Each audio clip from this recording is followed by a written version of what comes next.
നമസ്കാരം. ലേറ്റ് എഡിഷനിലേക്ക് പ്രിയ പ്രേക്ഷകർക്ക് സ്വാഗതം. ഞാൻ ഗോകുൽ രവി. വിശദമായ റിപ്പോർട്ടുകളിലേക്ക്. സൈബർ അധിക്ഷേപ പരാതിയിൽ രാഹുൽ ഈശ്വർ അറസ്റ്റിൽ. രാഹുൽ മാങ്കൂട്ടത്തിനെതിരായ ലൈംഗിക പീഡന കേസിൽ അതിജീവിതയുടെ വിവരങ്ങൾ വെളിപ്പെടുത്തിയ കേസിലാണ് സൈബർ പോലീസിന്റെ നടപടി. ജാമ്യമില്ലാ വകുപ്പാണ് ചുമത്തിയിട്ടുള്ളത്. പോലീസ് കസ്റ്റഡിയിലെടുക്കുന്ന വീഡിയോ രാഹുൽ ഈശ്വറിന്റെ സോഷ്യൽ മീഡിയ പേജിൽ പ്രത്യക്ഷപ്പെട്ടു. സാറേ എങ്ങോട്ടാ കൊണ്ടുപോകണം സാർ?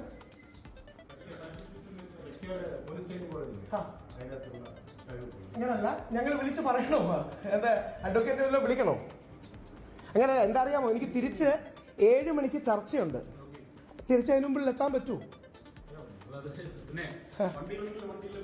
എന്റെ വണ്ടി വരാമോ? എന്നാ ശരി. ഇറങ്ങി. വൈദ്യപരിശോധനയ്ക്കായി രാഹുൽ ഈശ്വറിനെ തിരുവനന്തപുരം ജനറൽ ആശുപത്രിയിൽ എത്തിച്ചു. വ്യാജ പരാതിയെന്ന് രാഹുൽ ഈശ്വർ 24-നോട് പറഞ്ഞു. കള്ളക്കേസാണ്. മെൻസ് കമ്മീഷന്റെ ആവശ്യമുണ്ട്. രാഹുലിനെ സപ്പോർട്ട് ചെയ്യേണ്ട ദേഷ്യമാണ് മെൻസ് കമ്മീഷൻ.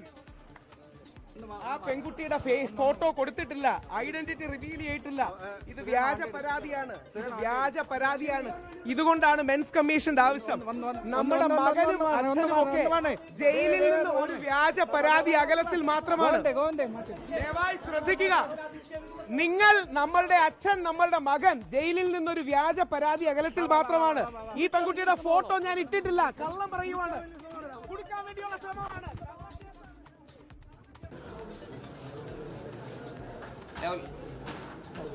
മെൻസ് കമ്മീഷന്റെ ആവശ്യം ഇതുകൊണ്ടാണ്. ഞാൻ ആ പെൺകുട്ടിയുടെ ഫോട്ടോ പങ്കുവച്ചു. പെൺകുട്ടിയുടെ ഐഡന്റിറ്റി വെളിപ്പെടുത്തിയെന്നാണ് പറഞ്ഞത്. പച്ചക്കള്ളമാണ്. ഒരു വ്യാജ കേസാണ്. ആ വ്യാജ പരാതിക്കാരിക്കെതിരെ ഞാൻ പരാതി കൊടുക്കും. ജാമ്യം കിട്ടിയാൽ അതുകൊണ്ട് വ്യാജ പരാതിയാണ്. നിങ്ങൾ ഒന്നെന്റെ ഫേസ്ബുക്ക് യൂട്യൂബ് എടുത്ത് നോക്കുക. വ്യാജ പരാതിയാണ്. നിങ്ങൾ ഒന്നെന്റെ ഫേസ്ബുക്ക്. റിനു ശ്രീധർ ഉണ്ട് തിരുവനന്തപുരത്ത് നിന്ന് വിശദാംശങ്ങളുമായി. റിനു, രാഹുൽ ഈശ്വർ പറഞ്ഞതൊക്കെ ആവർത്തിക്കുന്നു. ഈ വീഡിയോയിൽ പറയുന്നത് പോലെ തന്നെ അതേ വാദങ്ങളാണ്. മെൻസ് കമ്മീഷൻ എന്ന തന്റെ മുദ്രാവാക്യം അല്ലെങ്കിൽ തന്റെ ആവശ്യം, അതിന്റെ പ്രസക്തിയാണ് ഈ അറസ്റ്റിലും വെളിവാകുന്നതെന്നൊക്കെ വാദങ്ങൾ ഇപ്പോൾ എവിടേക്കാണ് കൊണ്ടുപോയിരിക്കുന്നത്? വൈദ്യപരിശോധന പൂർത്തിയായോ? ഗൂഗിൾ അല്പസമയം മുമ്പാണ് തിരുവനന്തപുരത്ത് സൈബർ പോലീസ് സ്റ്റേഷനിൽ നിന്ന് ഈ രാഹുൽ ഈശ്വറിനെ മെഡിക്കൽ പരിശോധനയ്ക്ക്, വൈദ്യപരിശോധനയ്ക്ക് വേണ്ടി തിരുവനന്തപുരം ജനറൽ ആശുപത്രിയിൽ എത്തിച്ചത്. ഇപ്പോൾ വൈദ്യപരിശോധന പൂർത്തിയാക്കി തിരികെ സൈബർ പോലീസ് സ്റ്റേഷനിൽ എത്തിച്ചിട്ടുണ്ട്. നാളെ 11 മണിയോടുകൂടി തിരുവനന്തപുരം ജില്ലാ കോടതിയിൽ ഹാജരാക്കും എന്നുള്ളതാണ് നമുക്ക് ഔദ്യോഗികമായി തന്നെ ലഭിക്കുന്ന വിവരം. നിലവിൽ നേരത്തെ വെയിലബിൾ ഒഫൻസ് ആയിരുന്നു ചാർജ് ചെയ്തതെങ്കിൽ ഇപ്പോൾ നോൺ വെയിലബിൾ ഒഫൻസ് ആണ് ചാർജ് ചെയ്തിരിക്കുന്നത്. 75(1)(4) വകുപ്പ് കൂടി കൂട്ടിച്ചേർത്തിരിക്കുന്നു. സ്ത്രീകളോട് മോശം രീതിയിൽ അസഭ്യം പറയുക അല്ലെങ്കിൽ മോശമായ പെരുമാറ്റം നടത്തുക എന്നുള്ളതാണ് ഈ വകുപ്പ് എന്നുള്ളതാണ് നമുക്ക് മനസ്സിലാക്കാൻ വേണ്ടി കഴിയുന്നത്. എന്തായാലും അദ്ദേഹം മാധ്യമങ്ങളോട് വിളിച്ചു പറയുന്ന ഒരു കാര്യം മെൻസ് അസോസിയേഷൻ വേണം എന്നുള്ളതാണ്. ഒരു തരത്തിലും ഈ കുട്ടിയുടെ ഫോട്ടോയോ അല്ലെങ്കിൽ വീഡിയോയോ ഒന്നും തന്നെ താൻ സോഷ്യൽ മീഡിയയിൽ പങ്കുവച്ചിട്ടില്ല. അത് നിങ്ങൾക്ക് പരിശോധിക്കാവുന്നതാണ്. തന്നെ കൊടുക്കാൻ ശ്രമിക്കുകയാണ്. ഇത് വ്യാജ പരാതിയാണ് എന്നുള്ളതാണ് മാധ്യമങ്ങളോട് വിളിച്ചു പറഞ്ഞത്. എന്തായാലും നിലവിൽ ഇപ്പോൾ വൈദ്യപരിശോധന പൂർത്തിയാക്കി ഈ സൈബർ പോലീസ് സ്റ്റേഷനിലേക്ക് മാറ്റിയിട്ടുണ്ട്. ഇന്ന് അവിടെ ആയിരിക്കും എന്നുള്ളതാണ് നമുക്ക് ലഭിക്കുന്ന വിവരം. തുടർന്ന് നാളെ 11 മണിയോടുകൂടി മജിസ്ട്രേറ്റിന് മുന്നിൽ ഹാജരാക്കും, കോടതിയിൽ ഹാജരാക്കും എന്നുള്ള വിവരവും ലഭിക്കുന്നുണ്ട്.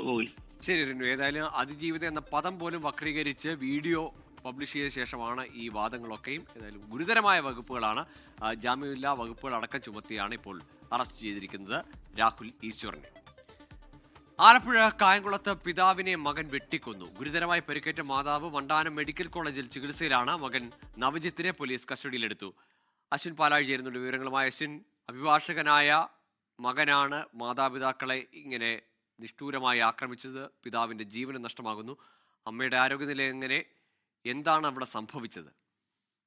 ഗൂഗിൾ ഇന്ന് രാത്രി 8:30 ഈ അഡ്വക്കേറ്റായ നവജിത്ത് ഈ വീട്ടിലെത്തി ആക്രമണം നടത്തുന്നത്. ഈ വീട്ടുകാരും, അതായത് അച്ഛനും അമ്മയും മകനും തമ്മിൽ സാമ്പത്തികമായ ചില തർക്കങ്ങൾ നിലനിൽക്കുന്നുണ്ടായിരുന്നു. അതിനിടെയാണ് ലഹരി മദ്യപിച്ചെത്തി ഈ വീട്ടിലെത്തി ഈ രണ്ടുപേരെയും ആക്രമിക്കുന്നത്. ഈ സ്വത്ത് തർക്കവുമായി ബന്ധപ്പെട്ട് ഏറെ നാളുകളായി ഈ പിതാവ് നടരാജനും അശ്വജിത്തും തമ്മിൽ തർക്കങ്ങളുണ്ടായിരുന്നു, നവജിത്തും തമ്മിൽ തർക്കങ്ങളുണ്ടായിരുന്നു. അതിനിടെ ഇന്ന് ഈ തർക്കം രൂക്ഷമാവുകയും കയ്യിൽ കരുതിയിരുന്ന വെട്ടുകത്തി ഉപയോഗിച്ച പിതാവ് നടരാജന്റെ തലയ്ക്കും നെഞ്ചിലും വയറ്റിലുമടക്കം മാരകമായി ആക്രമിച്ചു. ഇത് തടയാനെത്തിയ മാതാവിനെയും ക്രൂരമായി തന്നെ മർദ്ദിച്ചു. ഇതിൽ ഏറ്റവും ഗുരുതരമായി പരിക്കേറ്റത് പിതാവ് നടരാജനാണ്.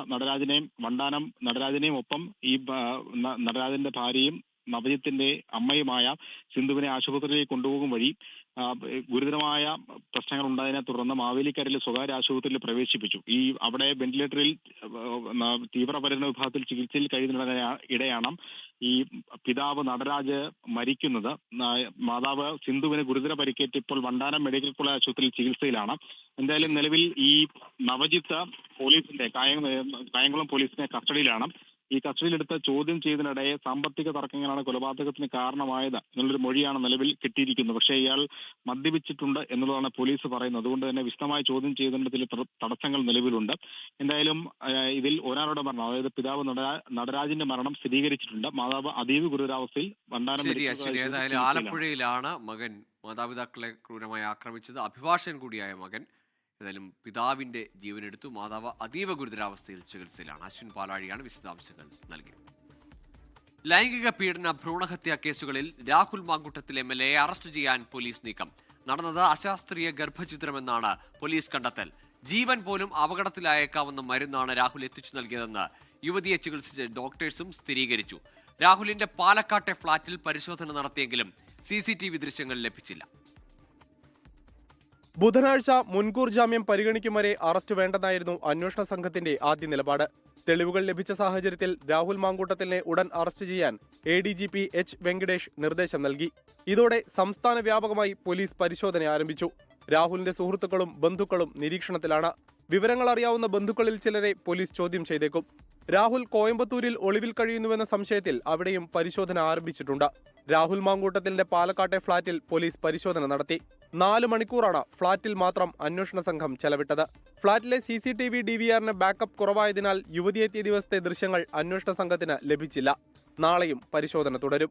MLA ഓഫീസിലെത്തിയും അന്വേഷണ സംഘം പരിശോധന നടത്തി. പരാതി നൽകിയ യുവതി അശാസ്ത്രീയ ഗർഭഛിദ്രത്തിന് വിധേയയായെന്ന് പോലീസ് സ്ഥിരീകരിച്ചിട്ടുണ്ട്. യുവതി ചികിത്സ തേടിയ വിവരം ഡോക്ടേഴ്സിൽ നിന്ന് പോലീസ് സ്ഥിരീകരിച്ചു. യുവതി പോലീസിന് നൽകിയ മെഡിക്കൽ രേഖകളും തെളിവുകളും ശരിവച്ചിട്ടുണ്ട്. ശബ്ദരേഖ യുവതിയുടേത് തന്നെയെന്ന് ഉറപ്പിക്കാൻ ശാസ്ത്രീയ ശബ്ദപരിശോധന നടത്തും. 24 തിരുവനന്തപുരം. രാഹുൽ മാങ്കൂട്ടത്തിനെതിരായ ലൈംഗിക പീഡന കേസിൽ ഒളിവിലുള്ള കൂട്ടുപ്രതി ജോബി ജോസഫിനായി അന്വേഷണം ഊർജിതം. പത്തനംതിട്ട മൈലപ്രയിലുള്ള ജോബിയുടെ സുഹൃത്തിന്റെ വീട്ടിൽ പ്രത്യേക അന്വേഷണ സംഘം എത്തി നോട്ടീസ് നൽകി. ജോബിയുടെ സുഹൃത്തിനോട് ആവശ്യപ്പെടുന്ന പക്ഷം ഹാജരാകണമെന്നാവശ്യപ്പെട്ടു. രാഹുലിന്റെ ഡ്രൈവർ ആൽവിനെ SIT ചോദ്യം ചെയ്തു. രാഹുലിന്റെ ഫ്ളാറ്റിൽ നിന്ന് കസ്റ്റഡിയിലെടുത്ത ആൽവിനെ രഹസ്യ കേന്ദ്രത്തിലാണ് ചോദ്യം ചെയ്തത്. KPCC മീഡിയ സെൽ ചെയർമാൻ സ്ഥാനം ഒഴിഞ്ഞ് VT ബൽറാം. ഹൈബി ഈഡൻ MPക്കാണ് പുതിയ ചുമതല. തദ്ദേശ തെരഞ്ഞെടുപ്പ് മുൻനിർത്തി പ്രൊഫഷണൽ സംഘത്തെ നിയോഗിച്ച് സോഷ്യൽ മീഡിയ സംഘത്തെ ശക്തമാക്കാനാണ് നീക്കം. ബീഹാർ നിയമസഭാ തെരഞ്ഞെടുപ്പിനിടെ BDയും ബീഹാറും ബിയിലാണ് തുടങ്ങുന്നതെന്ന കോൺഗ്രസ് കേരള ഘടകത്തിന്റെ എക്സ്പോസിൽ വലിയ വിമർശനമാണ് KPCC നേതൃത്വത്തിന് നേരിടേണ്ടി വന്നത്.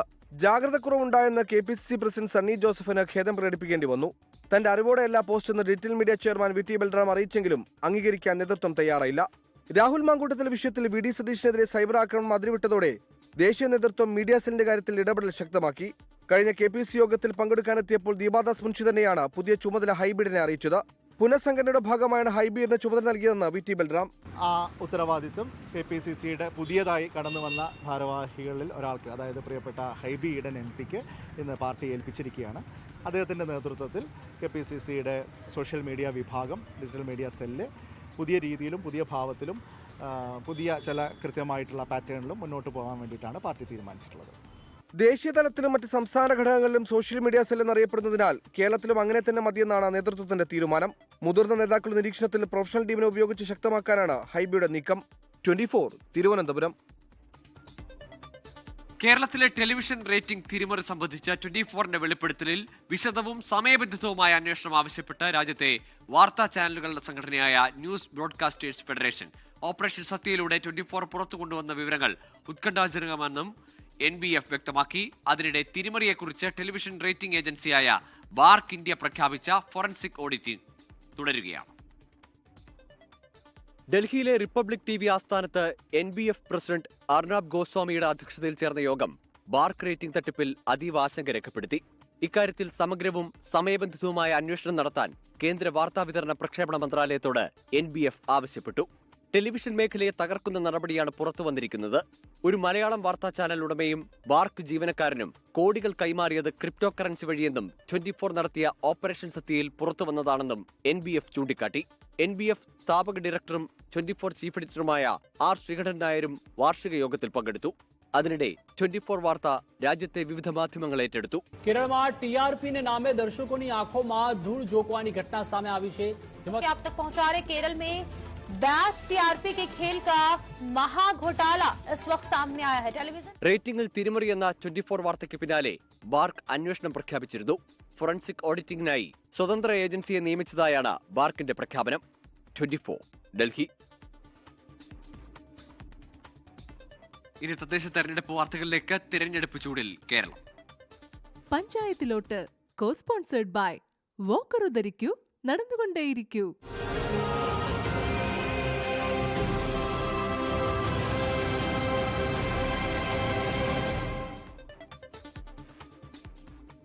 തദ്ദേശ തെരഞ്ഞെടുപ്പിന് വിരലിലെണ്ണാവുന്ന ദിവസങ്ങൾ മാത്രം ശേഷിക്കെ പ്രചാരണം കടുപ്പിക്കുകയാണ് മുന്നണികൾ. മന്ത്രിമാരെ തന്നെ ഇറക്കി വീടുകൾ കയറിയുള്ള പ്രചാരണം ശക്തമാക്കിയിരിക്കുകയാണ് LDF. തൃശൂർ മരത്താക്കരയിൽ റവന്യൂ മന്ത്രി K രാജൻ വീടുകൾ കയറി വോട്ട് അഭ്യർത്ഥിച്ചു. സർക്കാരിന്റെ ജനക്ഷേമ പ്രവർത്തനങ്ങൾ വോട്ടായി മാറുമെന്ന പ്രതീക്ഷയാണ് മന്ത്രി പങ്കുവച്ചത്. സൂരജ് സി തയ്യാറാക്കിയ റിപ്പോർട്ടിലേക്ക്. തെരഞ്ഞെടുപ്പ് പ്രചാരണം അതിന്റെ ഉച്ചസ്ഥായിയിലേക്ക് എത്തുകയാണ്. സ്ഥാനാർത്ഥികളെയൊക്കെ സംബന്ധിച്ച് ഇന്നടക്കം 2 ഞായറാഴ്ചകളാണ് അവരുടെ മുന്നിലുള്ളത്. അതുകൊണ്ട് തന്നെ ഈ ഞായറാഴ്ച ദിവസം കൂടുതൽ വീടുകളിൽ എത്തി നേരിട്ട് വോട്ടർമാരെ കാണാനുള്ള ശ്രമത്തിലാണ്. മന്ത്രി K രാജൻ മരത്താക്കരയിൽ പ്രചാരണത്തിന് ഇറങ്ങിയിരിക്കുകയാണ്. മന്ത്രിയോടൊപ്പം ഓടിയെത്താൻ സ്ഥാനാർത്ഥിക്ക് പോലും പറ്റുന്നില്ല. എല്ലാവരും കൂടി വലിയ ആവേശത്തിലാണ്. തെരഞ്ഞെടുപ്പിൽ വോട്ട് പിടിക്കുക എന്നുള്ളത് മാത്രമല്ല, എല്ലാവരും ഒന്ന് കാണാൻ കൂടി പറ്റാവുന്നൊരു ഇടമാണ് തെരഞ്ഞെടുപ്പ് എന്നുള്ളതുകൊണ്ട് എല്ലാവരും കാണുക എന്നുള്ളതാണ് പ്രധാനം. വോട്ടർമാരൊക്കെ കണ്ടിറങ്ങുമ്പോഴുള്ള പ്രതീക്ഷ എങ്ങനെയുണ്ട്? അല്ല, വലിയ പ്രതീക്ഷയാണ്. കാരണം ഇടതുപക്ഷ ജനാധിപത്യ മുന്നണിയുടെ ഗവൺമെൻറ്റും ഇവിടുത്തെ 10 വർഷക്കാലം ഭരിച്ച പഞ്ചായത്ത് ഭരണസമിതിയും ഒക്കെ നാട്ടിലെ ജനങ്ങൾക്ക് നൽകിയിട്ടുള്ള വലിയ സേവനങ്ങളുണ്ട്. മാത്രമല്ല ജനങ്ങളുടെ ഒരു വിശ്വാസമുണ്ട്. ആ വിശ്വാസത്തെ കാത്തു സൂക്ഷിക്കാൻ കഴിയുന്നു എന്നുള്ളതാണ് നമുക്ക് ഏറ്റവും പ്രധാനമായിട്ടുള്ള കാര്യം. വിഷയങ്ങളാണ് പ്രധാനമായിട്ട് ചർച്ചയാകുന്നത്. രാഷ്ട്രീയവും ചർച്ച ചെയ്യണം. അതിൽ പ്രത്യേകിച്ച് വികസനത്തിൻ്റെ രാഷ്ട്രീയം, മതനിരപേക്ഷതയുടെയും ജനാധിപത്യത്തിൻ്റെയും രാഷ്ട്രീയം. കേരളത്തെ ഒരു നിലയ്ക്കും മുന്നോട്ട് നയിക്കാൻ അനുവദിക്കാത്ത വിധത്തിൽ കേന്ദ്ര ഗവൺമെൻറ് ഫെഡറലിസത്തിനെ അട്ടിമറിച്ചുകൊണ്ട് നടത്തുന്ന ഏകാധിപത്യ പ്രവണത, ഇതൊക്കെ നല്ലതുപോലെ തെരഞ്ഞെടുപ്പിൽ ചർച്ചയാകണമെന്ന് തന്നെയാണ് ഞങ്ങളുടെ അഭിപ്രായം. ഒരു പെൻഷൻ തുകയൊക്കെ വർദ്ധിപ്പിച്ച സമയമാണ്. അതൊക്കെ ഈ പൾസ് അറിയുന്നുണ്ട് ഇറങ്ങുമ്പോൾ? നല്ലതുപോലെ അറിയുന്നുണ്ട്. ഇത്തവണ ആഘോഷത്തിൻ്റെ മാസമാണ് ആളുകൾക്കെല്ലാം. കാരണം കുടിശ്ശിക പൂർണ്ണമായും തീർന്നു. ഇടതുപക്ഷ ജനാധിപത്യ മുന്നണി കേരളം ഭരിച്ച ഒരു ഘട്ടത്തിലും കുടിശ്ശിക ഉണ്ടായിട്ടില്ല. പക്ഷെ ഇപ്പോൾ ഉണ്ടായത് കേന്ദ്ര ഗവൺമെൻറ്റിൻ്റെ കൂടി നയത്തിൻ്റെ ഭാഗമാണെന്ന് ആളുകൾക്കറിയാം. അപ്രതീക്ഷിതമായി കേരളത്തിലെ സ്ത്രീകളോട് ഒരു ഗവൺമെൻറ് കാണിച്ച നീതിയുടെയും അവരോടുള്ള ഐക്യദാർഢ്യത്തിൻ്റെയും ഭാഗമായി 35നും 60നും ഇടയിൽ പ്രായമായ സ്ത്രീകൾക്ക് 1000 രൂപ എന്ന പ്രഖ്യാപനമൊക്കെ നല്ലതുപോലെ വോട്ടർമാർക്കിടയിൽ കയറിയിട്ടുണ്ട്. മന്ത്രി തെരഞ്ഞെടുപ്പ് പ്രചാരണത്തിന്റെ തിരക്കുകളിലാണ് നടക്കുന്നത്. അപ്പോൾ മന്ത്രി അങ്ങനെ ഓടി കയറിയുള്ള ഒരു പ്രചാരണത്തിലേക്ക് പോകുന്നു. പ്രത്യേകിച്ച് സ്ഥാനാർത്ഥികളെല്ലാവരെയും സംബന്ധിച്ച ഒരു അവസാന ലാപ്പിലേക്കെന്നൊക്കെ പറയാവുന്ന രീതിയിലേക്ക് പോകുന്നു. കാരണം 2 ഞായറാഴ്ചകളിൽ ഒരു ഞായറാഴ്ച ഇന്ന് അവസാനിക്കുകയാണ്. അതിന്റെ തിരക്കുകളിൽ തന്നെയാണ് മുന്നണികളെല്ലാവരും ഉള്ളത്. ക്യാമറാമാൻ ബിനേഷ് ബാബുരാജിനൊപ്പം സൂരജ് സജി, 24. മുനമ്പം ഭൂസംരക്ഷണ സമിതി പിളർന്നു. ഔദ്യോഗിക വിഭാഗം സമരം അവസാനിപ്പിച്ചതിന് പിന്നാലെ സമരം തുടരാനാണ് ഒരു വിഭാഗത്തിന്റെ തീരുമാനം. BJP അനുകൂലികളാണ് സമരം തുടരുന്നതെന്ന് ഭൂസംരക്ഷണ സമിതി കൺവീനർ ജോസഫ് ബെന്നി ആരോപിച്ചു.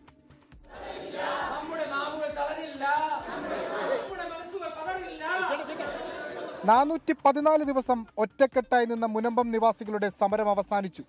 അതേസമയം മറ്റൊരു വിഭാഗം പള്ളിക്ക് പുറത്ത് പുതിയ സമരപ്പന്തൽ ഉയർത്തി.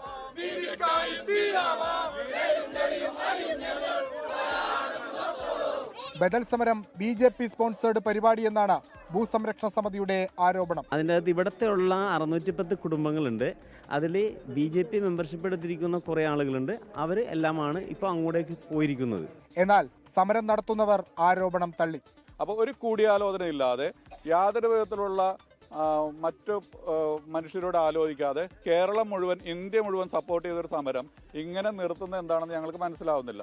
മന്ത്രിമാരായ K രാജൻ, P രാജീവ് എന്നിവർ നേരിട്ടെത്തി നാരങ്ങാനീര് നൽകിയാണ് സമരം അവസാനിപ്പിച്ചത്. മുനമ്പത്തെ രാഷ്ട്രീയ നേട്ടത്തിനായി ആരും ഉപയോഗിക്കരുതെന്ന് സമരവേദിയിലെത്തിയ ഇരു മന്ത്രിമാരും പ്രതികരിച്ചു. മുനമ്പത്തെ ഏതെങ്കിലും വിധത്തിലുള്ള രാഷ്ട്രീയ നേട്ടത്തിന്റെ തുലാസിലെ ഒരു കട്ടയാക്കി ഒരു ഉൽപ്പന്നമാക്കി മാറ്റാൻ ആരും തയ്യാറാകരുത് എന്ന വിനീതമായ അഭിപ്രായമേ ഈ കാര്യത്തിൽ എല്ലാ കാലത്തും ഞങ്ങൾ ഉയർത്തിപ്പിടിച്ചിട്ടുള്ളൂ. ഞങ്ങൾ പറഞ്ഞു ഇതിനകത്തൊരു രാഷ്ട്രീയ നേട്ടം, രാഷ്ട്രീയ താല്പര്യം വെച്ച് ഒരു കാര്യത്തിൽ ഞങ്ങൾ നിൽക്കുന്നില്ല. മുനമ്പം ഭൂമി തർക്കത്തിന്റെ നിയമവ്യവഹാരങ്ങൾ വഖഫ് ട്രൈബ്യൂണലിന്റെയും സുപ്രീം കോടതിയുടെയും പരിഗണനയിലാണ്. അന്തിമ വിധി ഉണ്ടാകുന്നതുവരെ കരമടക്കാനുള്ള അനുമതിയാണ് സർക്കാർ നൽകിയിട്ടുള്ളത്. പള്ളിമുറ്റത്തു നിന്ന് ആരംഭിച്ച് ദേശീയ ശ്രദ്ധ വരെ ആകർഷിച്ച മുനമ്പം ഭൂസമരം പള്ളിക്ക് പുറത്തേക്ക് പോകുകയാണ്. പുതിയ സമരത്തിന് രാഷ്ട്രീയ മാനങ്ങൾ ഉണ്ടെന്നാണ് ഉയരുന്ന ആക്ഷേപം. മുനമ്പത്ത് നിന്ന് VS രാഹുലിനൊപ്പം വിഷ്ണു സുരേഷ്, 24. BLOമാരുടെ ജോലി സമ്മർദ്ദവും രാഷ്ട്രീയ പാർട്ടികളുടെ എതിർപ്പിനുമിടെ SIR സമയപരിധി നീട്ടി കേന്ദ്ര തെരഞ്ഞെടുപ്പ് കമ്മീഷൻ. കേരളം ഉൾപ്പെടെയുള്ള 12 സംസ്ഥാനങ്ങളിലും SIR ഫോമുകൾ സമർപ്പിക്കാനുള്ള സമയപരിധി ഒരാഴ്ചയാണ് നീട്ടിയത്. ഇതോടെ എന്യൂമറേഷൻ ഫോമുകൾ ഡിസംബർ 11-നകം നൽകിയാൽ മതിയാകും. ഒടുവിൽ SIRന് ഒരാഴ്ചത്തെ സാവകാശം അനുവദിച്ച് കേന്ദ്ര തെരഞ്ഞെടുപ്പ് കമ്മീഷൻ. എന്യൂമറേഷൻ ഫോമുകൾ അപ്ലോഡ് ചെയ്യാനുള്ള അവസാന തീയതി ഡിസംബർ 4-ൽ നിന്ന് ഡിസംബർ 11-ആക്കി. ഡിസംബർ 16-നാണ് കരട് വോട്ടർ പട്ടിക പ്രസിദ്ധീകരിക്കുക. ജനുവരി 15 വരെ കരടിൽ മേലുള്ള അപ്പീൽ, പരാതികൾ എന്നിവ സമർപ്പിക്കാം. ഫെബ്രുവരി 14-ന് അന്തിമ വോട്ടർ പട്ടിക പ്രസിദ്ധീകരിക്കും. ഇതാണ് പുതുക്കിയ തീയതികൾ. ഇതുവരെ 10 ലക്ഷത്തോളം പേരെ കണ്ടെത്താൻ കഴിഞ്ഞില്ല എന്ന വിഭാഗത്തിലാണ് ഉൾപ്പെടുത്തിയിട്ടുള്ളത്. ഇതിൽ 5 ലക്ഷത്തോളം പേർ മരിച്ചതായാണ് കരുതുന്നത്. ബാക്കിയുള്ളവരെ കണ്ടെത്താൻ വേണ്ടിയാകും അധികമായി ലഭിച്ച സമയം പ്രധാനമായി ഉപയോഗപ്പെടുത്താൻ ആലോചിക്കുന്നത്. കുറേ ആൾക്കാർ നമുക്ക് ലിസ്റ്റിൽ ഓൾറെഡി നിലവിലുണ്ട്. അത് അൺട്രേസബിൾ ആയിട്ടാണ് നമ്മൾ കണക്കാക്കിയിട്ടുള്ളത്. അങ്ങനെയുള്ള ആൾക്കാർ കൂടുതൽ പരിശ്രമിച്ചിട്ട് നമുക്ക് അവരെ കണ്ടെത്താൻ സാധിക്കുമോ എന്നുള്ള ഒരു കാര്യം കൂടി ഈ നീണ്ടി കിട്ടിയിട്ടുള്ള സമയത്ത് നമ്മൾ പരിശ്രമിക്കും. BJP ഒഴികെയുള്ള രാഷ്ട്രീയ പാർട്ടികളെല്ലാം SIR സമയം നീട്ടി നൽകണമെന്ന് ആവശ്യപ്പെട്ടിരുന്നു. കേരളത്തിൽ തദ്ദേശ സ്വയംഭരണ തെരഞ്ഞെടുപ്പ് നടക്കുന്ന സാഹചര്യത്തിൽ SIR വിവരശേഖരണം നടത്താനാകില്ല എന്ന് രാഷ്ട്രീയ പാർട്ടികൾ നിലപാടെടുത്തിരുന്നു. സർക്കാരും രാഷ്ട്രീയ പാർട്ടികളും സുപ്രീം കോടതിയിൽ നൽകിയ ഹർജി പരിഗണിക്കാനിരിക്കെയാണ് തീയതി നീട്ടിക്കൊണ്ടുള്ള തെരഞ്ഞെടുപ്പ് കമ്മീഷന്റെ ഉത്തരവ്. 24 തിരുവനന്തപുരം. പാർലമെന്റിന്റെ ശീതകാല സമ്മേളനം നാളെ ആരംഭിക്കാനിരിക്കെ തീവ്ര വോട്ടർ പട്ടിക പരിഷ്കരണം സർക്കാരിനെതിരെ പ്രധാന ആയുധമാക്കാൻ ഇന്ത്യ സഖ്യം. സർക്കാർ വിളിച്ച സർവകക്ഷി യോഗത്തിൽ കോൺഗ്രസും TMCയും അടക്കമുള്ള പാർട്ടികൾ വിഷയം ഉന്നയിച്ചു. സമ്മേളനം തടസ്സപ്പെട്ടാൽ പൂർണ്ണ ഉത്തരവാദിത്തം സർക്കാരിനെന്ന് ജോൺ ബ്രിട്ടാസ് MP പറഞ്ഞു. ആണവോർജ്ജ ബില്ലടക്കം 13 ബില്ലുകൾ സമ്മേളനത്തിൽ അവതരിപ്പിക്കാനാണ് സർക്കാരിന്റെ തീരുമാനം. പാർലമെന്റിന്റെ ശീതകാല സമ്മേളനത്തിലും പ്രതിപക്ഷത്തിന്റെ മുഖ്യ അജണ്ടയായി SIR ഉയർന്നുവരുമെന്ന് ഉറപ്പായി. SIR വിഷയം ചർച്ച ചെയ്യണമെന്ന് പ്രതിപക്ഷ പാർട്ടികൾ ഏകകണ്ഠമായി തീരുമാനിച്ചു. സമ്മേളനത്തിന് മുമ്പായി സർക്കാർ വിളിച്ച സർവകക്ഷി യോഗത്തിൽ ഇക്കാര്യം അറിയിച്ചു. SIR അവഗണിച്ച് മുന്നോട്ടു പോകാൻ അനുവദിക്കില്ലെന്ന് സമാജ്വാദി പാർട്ടി നേതാവ് രാം ഗോപാൽ യാദവ് യോഗത്തിൽ അറിയിച്ചു. ഭരണപക്ഷം ഇക്കാര്യത്തിൽ കൃത്യമായ നിലപാട് വ്യക്തമാക്കിയിട്ടില്ല. ഡൽഹി സ്ഫോടനം, ലേബർ കോഡ് അടക്കമുള്ള വിഷയങ്ങളിൽ ചർച്ച ആവശ്യപ്പെട്ടതായി ജോൺ ബ്രിട്ടാസ് MP. പ്രതിപക്ഷം ഒറ്റക്കെട്ടായി ചർച്ച ചെയ്യേണ്ട വിഷയങ്ങളുടെ ഒരു പട്ടിക ഏറെക്കുറെ ഇന്നത്തെ യോഗത്തിൽ സമർപ്പിക്കുകയുണ്ടായി. അനുഭാവപൂർവ്വം പരിഗണിക്കാമെന്ന ഒരു വാക്ക് മാത്രമാണ് കേന്ദ്രമന്ത്രിമാരുടെ ഭാഗത്തു നിന്ന് ഉണ്ടായിട്ടുള്ളത്. പാർലമെന്ററി കാര്യമന്ത്രി കിരൺ റിജിജു വിളിച്ച സർവകക്ഷി യോഗത്തിൽ 36 രാഷ്ട്രീയ പാർട്ടികളിൽ നിന്നായി 50 നേതാക്കൾ പങ്കെടുത്തു. ഇരുസഭകളുടെയും സുഗമമായ നടത്തിപ്പിനായി പാർലമെന്ററി കാര്യമന്ത്രി പ്രതിപക്ഷത്തിന്റെ സഹകരണം അഭ്യർത്ഥിച്ചു. ആണവ വൈദ്യുതി പദ്ധതികളിൽ സ്വകാര്യ പങ്കാളിത്തം അനുവദിക്കുന്ന ആണവോർജ്ജ ബിൽ, ജൻവിശ്വാസ് ബിൽ, കോർപ്പറേറ്റ് നിയമ ഭേദഗതി ബിൽ അടക്കം 13 ബില്ലുകൾ സമ്മേളനത്തിൽ അവതരിപ്പിക്കാനാണ് സർക്കാർ തീരുമാനം. പ്രതിപക്ഷത്തിന്റെ നയസമീപനങ്ങൾ തീരുമാനിക്കാൻ ഇന്ത്യ സഖ്യത്തിലെ പാർലമെന്ററി നേതാക്കളുടെ യോഗം നാളെ രാവിലെ 10-ന് രാജ്യസഭാ പ്രതിപക്ഷ നേതാവ് മല്ലികാർജ്ജുൻ ഖർഗെയുടെ ഓഫീസിൽ ചേരും. 24 ഡൽഹി. ശബരിമല സ്വർണ്ണക്കൊള്ളയിൽ തിരുവിതാംകൂർ ദേവസ്വം ബോർഡിനെ പ്രതിക്കൂട്ടിലാക്കി തന്ത്രി കണ്ഠരര് മഹേഷ് മോഹനരുടെ മൊഴി. ദേവസ്വം ബോർഡ് നിർദ്ദേശത്തെ തുടർന്നാണ് സ്വർണ്ണപ്പാളികളുടെ അറ്റകുറ്റപ്പണിക്ക് അനുമതി നൽകിയത്. ഉണ്ണികൃഷ്ണൻ പോറ്റിയെ അറിയാമെന്നും ഭക്തനെന്ന നിലയിൽ ഗോവർദ്ധനെ പരിചയമുണ്ടെന്നും കണ്ഠരര് മഹേഷ് മോഹനര് പ്രത്യേക അന്വേഷണ സംഘത്തിന് മൊഴി നൽകി. അതിനിടെ ശബരിമല സ്വർണ്ണക്കൊള്ള കേസിൽ SIT അന്വേഷണം പൂർത്തിയായാൽ A. പത്മകുമാറിനെതിരെ നടപടിയുണ്ടാകുമെന്ന് CPIM സംസ്ഥാന സെക്രട്ടറി MV ഗോവിന്ദൻ പറഞ്ഞു. തന്ത്രി കണ്ഠരര് രാജീവരടക്കം നൽകിയ മൊഴിയാണ് മഹേഷ് മോഹനരും ആവർത്തിച്ചത്. 2022-ൽ ദ്വാരപാലക പാളികൾ കൊണ്ടുപോകാൻ അനുമതി തേടിയത് തിരുവനന്തപുരം ദേവസ്വം ബോർഡാണ്. അതിൽ അനുമതി നൽകുക മാത്രമാണ് ചെയ്തത്. ശബരിമലയിൽ സ്ഥിരമായി എത്തുന്ന ഉണ്ണികൃഷ്ണൻ പോറ്റിയെ പരിചയമുണ്ടായിരുന്നു. സ്മാർട്ട് ക്രിയേഷൻസിൽ നിന്നും വേർതിരിച്ച സ്വർണം വിറ്റ ജ്വല്ലറി ഉടമ ഗോവർദ്ധനുമായുള്ള ബന്ധത്തെക്കുറിച്ചും മഹേഷ് മോഹനരോട് വിവരം തേടി. ഭക്തരെന്ന രീതിയിൽ ക്ഷണിച്ചപ്പോൾ ഗോവർദ്ധന്റെ ജ്വല്ലറിയിൽ പോയതാണെന്ന് കണ്ഠരര് മഹേഷ് മോഹനര് മൊഴി നൽകി. ബുധനാഴ്ച ഹൈക്കോടതിയിൽ റിപ്പോർട്ട് നൽകിയ ശേഷമായിരിക്കും അന്വേഷണ സംഘത്തിന്റെ തുടർ നീക്കങ്ങൾ. ശബരിമലയിൽ നിന്നും ശേഖരിച്ചു പരിശോധനയ്ക്ക് അയച്ച സാമ്പിളുകളുടെ പരിശോധനാ ഫലവും തുടരന്വേഷണത്തിൽ നിർണായകമാകും. അതേസമയം സ്വർണ്ണപ്പാളി കൊണ്ട് UDF ഒരു ഗുണവും കിട്ടില്ലെന്നും അയ്യപ്പന്റെ സ്വർണം കൊണ്ടുപോയത് ആരായാലും നടപടിയെടുക്കുമെന്നും CPIM സംസ്ഥാന സെക്രട്ടറി MV ഗോവിന്ദൻ വ്യക്തമാക്കി. അയാൾക്കെതിരെ നടപടി ഞങ്ങൾ ആവശ്യമായ രീതിയിൽ നമ്മൾ എടുക്കും. അതിന് ധൃതിപ്പെടേണ്ട. അതിപ്പോൾ ഇന്ന് തന്നെ എടുക്കണം, നാളെ എടുക്കണം എന്നല്ല. ജയിലാണ് അയാളുള്ളത്. പാർട്ടിൻ്റെതായ രീതിയുണ്ട്. ആ രീതി അനുസരിച്ച് നടപടിയെടുക്കും. ആവശ്യമായ നടപടിയെടുക്കും. ഒരു സംശയം വേണ്ട. എന്തൊക്കെയാണ് വസ്തുത എന്നുള്ളത് പൂർണ്ണമായിട്ട് വരട്ടെ. ഇപ്പം ചോദ്യം ചെയ്തുകൊണ്ടിരിക്കുകയല്ലേ. നിങ്ങൾക്ക് എന്തിനാണ് തിരക്ക് എന്നാണ് ഞാൻ ചോദിക്കുന്നത്. 24 Thiruvananthapuram. Thiruvananthapuram Peringamala labour contract society ക്രമക്കേടിൽ BJP സംസ്ഥാന ജനറൽ സെക്രട്ടറി S സുരേഷിന്റെ വാദം പൊളിയുന്നു. S സുരേഷിന് ബാങ്കിൽ വായ്പാ കുടിശ്ശികയില്ലെന്ന വാദം തെറ്റെന്ന് തെളിയിക്കുന്ന രേഖകൾ 24-ന് ലഭിച്ചു. വായ്പാ അപേക്ഷ നൽകാതെ S സുരേഷ് പണം കൈപ്പറ്റിയെന്നാണ് രേഖകൾ വ്യക്തമാക്കുന്നത്. പെരിങ്ങമല ലേബർ കോൺട്രാക്ട് സഹകരണ സംഘത്തിലെ ക്രമക്കേടിനെ തുടർന്നുണ്ടായ നഷ്ടം 4.16 കോടിയെന്നാണ് സഹകരണ വകുപ്പിന്റെ കണ്ടെത്തൽ. സൊസൈറ്റിയുടെ മുൻ വൈസ് പ്രസിഡന്റും BJP സംസ്ഥാന ജനറൽ സെക്രട്ടറിയുമായ S സുരേഷ് 43 ലക്ഷം രൂപയും പലിശയും പിഴ അടയ്ക്കണമെന്നായിരുന്നു ഉത്തരവ്. താൻ വായ്പ എടുത്തിട്ടില്ലെന്നും വായ്പയ്ക്കായി ആരെയും ശുപാർശ ചെയ്തിട്ടില്ലെന്നുമായിരുന്നു S സുരേഷിന്റെ വിശദീകരണം. എന്നാൽ 2013-ലും 14-ലും S സുരേഷ് സൊസൈറ്റിയിൽ നിന്ന് വായ്പ എടുത്തിട്ടുണ്ട്. സഹകരണ സംഘം വൈസ് പ്രസിഡന്റ് ആയിരുന്നിട്ടും S സുരേഷ് കുടിശ്ശിക വരുത്തി. വായ്പയ്ക്ക് അപേക്ഷ നൽകാതെയാണ് പണം കൈപ്പറ്റിയത്. വായ്പാ കുടിശ്ശികയുടെ രേഖകൾ 24-ന് ലഭിച്ചു.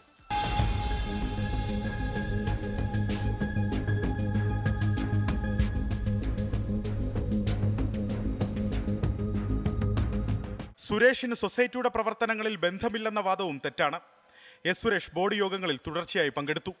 3 വാർഷിക പൊതുയോഗങ്ങളിലും പങ്കെടുത്തു. സഹകരണ ജോയിന്റ് രജിസ്ട്രാറുടെ സർചാർജ് ഉത്തരവും 24-ന് ലഭിച്ചു. 24 തിരുവനന്തപുരം.